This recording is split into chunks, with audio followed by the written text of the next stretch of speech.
Matius pasal 23. Yesus mengecam ahli-ahli Taurat dan orang-orang Farisi. Maka berkatalah Yesus kepada orang banyak dan kepada murid-muridnya, katanya, ahli-ahli Taurat dan orang-orang Farisi telah menduduki kursi Musa. Sebab itu turutilah dan lakukanlah segala sesuatu yang mereka ajarkan kepadamu. Tetapi janganlah kamu turuti perbuatan-perbuatan mereka, karena mereka mengajarkannya tetapi tidak melakukannya. Mereka mengikat beban-beban berat, lalu meletakkannya di atas bahu orang, tetapi mereka sendiri tidak mau menyentuhnya.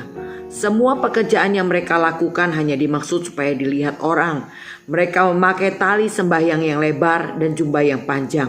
Mereka suka duduk di tempat terhormat dalam perjamuan dan di tempat terdepan di rumah ibadat. Mereka suka menerima penghormatan di pasar dan suka dipanggil rabi. Tetapi kamu janganlah kamu disebut rabi, kan hanya satu rabimu dan kamu semua adalah saudara. Dan janganlah kamu menyebut siapapun bapa di bumi ini, karena hanya satu bapakmu, yaitu Dia yang di surga. Janganlah pula kamu disebut pemimpin, karena hanya satu pemimpinmu, yaitu Mesias. Barang siapa terbesar di antara kamu, hendaklah ia menjadi pelayanmu. Dan barang siapa meninggikan diri, ia akan direndahkan. Dan barang siapa merendahkan diri, ia akan ditinggikan. Celakalah kamu, hai ahli-ahli Taurat dan orang-orang Farisi. Hai kamu orang-orang munafik, karena kamu menutup pintu-pintu kerajaan surga di depan orang, sebab kamu sendiri tidak masuk, dan kamu merintangi mereka yang berusaha untuk masuk. Celakalah kamu, hai ahli-ahli Taurat dan orang-orang Farisi.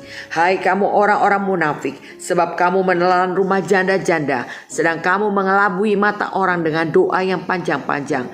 Sebab itu kamu pasti akan menerima hukuman yang lebih berat. Celakalah kamu, hai ahli-ahli Taurat dan orang-orang Farisi. Hai kamu orang-orang munafik, sebab kamu mengarungi lautan dan menjelajah daratan untuk mentobatkan satu orang saja menjadi penganut agamamu. Dan sesudah ia bertobat, kamu menjadikan dia orang neraka yang 2 kali lebih jahat daripada kamu sendiri. Celakalah kamu, hai pemimpin-pemimpin buta, yang berkata, bersumpah demi bait suci, sumpah itu tidak sah. Tapi bersumpah demi emas bait suci, sumpah itu mengikat. Hai kamu orang-orang bodoh dan orang-orang buta, apakah yang lebih penting, emas atau bait suci yang menguduskan emas itu? Bersumpah demi mezbah, sumpah itu tidak sah. Tapi bersumpah demi persembahan yang ada di atasnya, sumpah itu mengikat. Hai kamu orang-orang buta, apakah yang lebih penting, persembahan atau mezbah yang menguduskan persembahan itu? Karena itu barang siapa bersumpah demi mezbah, ia bersumpah demi mezbah dan juga demi segala sesuatu yang terletak di atasnya. Dan barang siapa bersumpah demi bait suci, ia bersumpah demi bait suci dan juga demi Dia yang diam di situ. Dan barang siapa bersumpah demi surga, ia bersumpah demi tahta Allah dan juga demi Dia yang bersemayam di atasnya. Celakalah kamu, hai ahli-ahli Taurat dan orang-orang Farisi. Hai kamu orang-orang munafik, sebab persepuluhan dari selasi, adas manis dan jintan kamu bayar. Tetapi yang terpenting dalam hukum Taurat kamu abaikan, yaitu keadilan dan belas kasihan dan kesetiaan. Yang satu harus dilakukan dan yang lain jangan diabaikan. Hai kamu pemimpin-pemimpin buta, nyamuk kamu tapiskan dari dalam minumanmu, tetapi unta yang di dalamnya kamu telan. Celakalah kamu, hai ahli-ahli Taurat dan orang-orang Farisi. Hai kamu orang-orang munafik, sebab cawan dan pinggan kamu bersihkan sebelah luarnya, tetapi sebelah dalamnya penuh rampasan dan kerakusan. Hai orang Farisi yang buta, bersihkan dahulu sebelah dalam cawan itu, maka sebelah luarnya juga akan bersih. Celakalah kamu, hai ahli-ahli Taurat dan orang-orang Farisi. Hai kamu orang-orang munafik, sebab kamu sama seperti kuburan yang dilabur putih, yang sebelah luarnya memang bersih tampaknya, tetapi yang sebelah dalamnya penuh tulang belulang dan berbagai jenis kotoran. Demikian jugalah kamu, di sebelah luar kamu tampaknya benar di mata orang, tetapi di sebelah dalam kamu penuh kemunafikan dan kedurjanaan. Celakalah kamu, hai ahli-ahli Taurat dan orang-orang Farisi. Hai kamu orang-orang munafik, sebab kamu membangun makam nabi-nabi dan memperindah tugu orang-orang saleh, dan berkata, jika kami hidup di zaman nenek moyang kita, tentulah kami tidak ikut dengan mereka dalam pembunuhan nabi-nabi itu. Tetapi Dengan demikian kamu bersaksi terhadap diri kamu sendiri bahwa kamu adalah keturunan pembunuh nabi-nabi itu. Jadi penuhilah juga takaran nenek moyangmu, hai kamu ular-ular, hai kamu keturunan ular beludak. Bagaimanakah mungkin kamu dapat meluputkan diri dari hukuman mereka? Bagaimanakah mungkin kamu dapat meluputkan diri dari hukuman neraka? Sebab itu lihatlah, aku mengutus kepadamu nabi-nabi, orang-orang bijaksana dan ahli-ahli Taurat. Separuh di antara mereka akan kami bunuh dan kamu salibkan.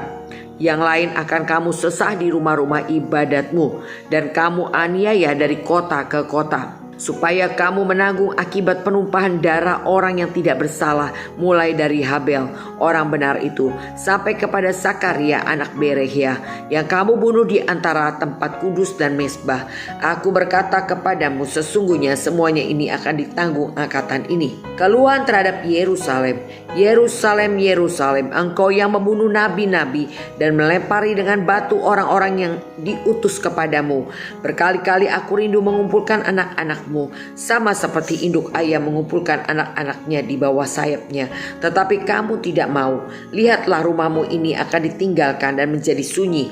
Dan aku berkata kepadamu, mulai sekarang kamu tidak akan melihat aku lagi, hingga kamu berkata, diberkatilah dia yang datang dalam nama Tuhan.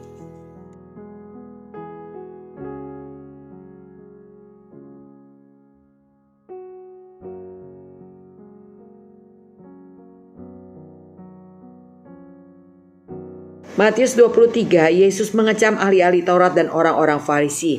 Siapakah yang dimaksud dengan ahli Taurat dan orang Farisi? Yesus mengatakan tentang mereka, turuti dan lakukan segala sesuatu yang mereka ajarkan, tapi jangan kamu turuti perbuatan mereka. Kenapa? Karena mereka hanya mengajarkan tapi tidak melakukannya. Mereka hanya meminta orang untuk melakukannya, tapi mereka sendiri tidak menyentuhnya. Dan pekerjaan yang mereka lakukan itu hanya dengan tujuan untuk dilihat orang. Mereka pakai tali sembayang yang lebar dan jumbai yang panjang. Mereka suka duduk di tempat yang terhormat dalam perjamuan dan di tempat terdepan di rumah ibadah. Mereka suka menerima penghormatan di pasar dan suka dipanggil rabi. Tuhan berkata, janganlah kamu disebut rabi, karena hanya satu rabimu dan kamu semua adalah saudara. Tuhan juga berkata, jangan menyebut siapapun bapa di bumi, karena hanya satu bapamu, yaitu Dia yang di surga. Jangan pula kamu disebut pemimpin, karena hanya satu pemimpinmu, yaitu Mesias. Tuhan berkata, barang siapa terbesar di antara kamu, hendaklah ia menjadi pelayanmu. Saudara, berbeda dengan dunia sekuler, seorang pemimpin adalah otoritas yang tertinggi untuk memberi perintah, untuk menyuruh orang-orang bawahannya untuk melakukan apa yang menjadi kehendaknya. Tapi dikatakan di dalam dunia rohani, seorang pemimpin harus menjadi pelayan. Ia harus siap melayani dan memberi yang terbaik bagi jiwa-jiwa. Dan barang siapa meninggikan diri, ia akan direndahkan. Barang siapa merendahkan diri, ia akan ditinggikan. Tuhan berkata, celakalah kamu, hai ahli Taurat orang Farisi. Kamu orang-orang munafik. Kamu menutup pintu kerajaan surga di depan orang, sebab kamu sendiri tidak masuk dan kamu merintangi mereka yang berusaha untuk masuk. Mereka ahli Taurat orang Farisi gak suka ngelihat orang dekat sama Tuhan. Semakin mendekat, semakin diperlengkapi, semakin dipakai Tuhan. Mereka tidak suka orang-orang yang seperti itu, karena mereka sendiri sadari bahwa mereka sesungguhnya tidak bisa melakukan apa yang orang lain lakukan untuk dekat kepada Tuhan. Mereka hanya mengajarkan, tapi mereka tidak pernah melakukan. Bahkan Tuhan berkata, celakalah kamu, hai ahli Taurat dan orang Farisi. Hai kamu orang yang munafik, sebab kamu menelan rumah janda-janda, sedang kamu mengelabui mata orang dengan doa yang panjang-panjang. Padahal perbuatannya, saudara, tidak baik. Perbuatannya tidak benar. Dan orang yang seperti ini, Tuhan katakan, kamu pasti akan menerima hukuman yang lebih berat. Dan Tuhan juga berkata, celakalah kamu, hai ahli Taurat orang Farisi, dan kamu orang munafik. Sebab kamu mengarungi lautan, menjelajah darat untuk mentobatkan satu orang saja menjadi penganut agamamu, dan sesudah ia bertobat, kamu menjadikan dia orang neraka yang 2 kali lebih jahat daripada kamu sendiri. Mereka pelayanan misi sampai jauh ke daerah pedalaman. Ketika orang bertobat, bukannya dibawa makin dekat sama Tuhan, tapi bisa menjadi jahat, dibuat menjadi jahat, bahkan lebih jahat daripada mereka sendiri. Celakalah kaum Hai pemimpin buta yang berkata bersumpah demi bait suci, sumpah itu tidak sah. Bersumpah demi emas bait suci, sumpah itu mengikat. Jangan kamu bersumpah demi apapun. Kalau ya katakan ya, kalau tidak katakan tidak. Dan dikatakan di sini, hai kamu orang-orang buta, apakah yang lebih penting, persembahan atau mezbah yang menguruskan persembahan? Karena itu barang siapa bersumpah demi mezbah, ya bersumpah demi mezbah juga demi segala sesuatu yang terletak di atasnya. Barang siapa bersumpah demi bait suci, ya bersumpah demi bait suci. Barang siapa bersumpah demi surga, ia bersumpah demi tata Allah dan juga demi dia bersemayam di atasnya. Celakalah kamu hai ahli Taurat orang Farisi, kamu orang-orang munafik. Persepuluhan dari selasi adas manis cinta kamu bayar, tapi yang terpenting dalam hukum Taurat kamu abaikan, yaitu keadilan dan belas kasihan dan kesetiaan. Jadi saudara, mereka membayar perpuluhan mereka luar biasa. Detil mereka menghitung persepuluhannya, tetapi mereka mengabaikan keadilan, mengabaikan belas kasihan dan kesetiaan. Padahal ini adalah hal yang terpenting dalam hukum Taurat. Dan Tuhan mau kalau melakukan yang satu, lakukan juga yang lain. Dan Tuhan berkata juga kepada pemimpin-pemimpin, dia katakan pemimpin-pemimpin buta, nyamuk kamu tapiskan dari dalam minuman, tapi unta dalamnya kamu telan. Selumbar di depan mata kelihatan, tetapi balok di mata sendiri tidak kelihatan, saudara. Ya itulah maka Tuhan selalu berkata, celakalah kamu hai ahli Taurat orang Farisi, kamu orang munafik. Cawan dan pinggan kamu bersihkan sebelah luar, tapi sebelah dalamnya penuh rampasan dan kerakusan. Di luarnya seperti orang yang luar biasa, orang hebat, orang baik, orang yang kudus, rajin ke gereja. Tapi sesungguhnya dikatakan di dalamnya hatinya gak baik, hatinya gak benar, saudara. Dan hai orang-orang Farisi yang buta, bersihkan dahulu sebelah dalam cawan itu, maka sebelah luarnya juga akan bersih. Kamu sama seperti kuburan yang dilabur putih. Luarnya memang bersih tampaknya, tapi sebelah dalamnya penuh tulang belulang dan berbagai jenis kotoran. Identik dengan yang dikatakan tadi, saudara ya. Demikian jugalah kamu, di sebelah luar kamu tampaknya benar di mata orang, tapi sebelah dalam kamu penuh kemunafikan, kejurujanaan. Celakalah kamu hai ahli Taurat orang Farisi, hai kamu orang munafik. Kamu membangun makam nabi-nabi dan memperindah tugu orang saleh, dan berkata, jika kami hidup di zaman nenek moyang kita, tentulah kami tidak ikut dengan mereka dalam pembunuhan nabi-nabi itu. Tapi dengan demikian kamu bersaksi terhadap diri kamu bahwa kamu adalah keturunan pembunuh nabi-nabi itu. Jadi penuhilah juga takaran nenek moyangmu. Ya apa yang dilakukan oleh nenek moyang kita itu dampaknya juga kena kepada kita, saudara. Maka dikatakan, hai kamu keturunan ular beludak, bagaimana mungkin kamu dapat meluputkan diri dari hukuman neraka? Sebab itu lihatlah aku mengutus kepadamu nabi-nabi, orang bijaksana, ahli Taurat. Separuh di antara mereka akan kamu bunuh dan kamu salibkan.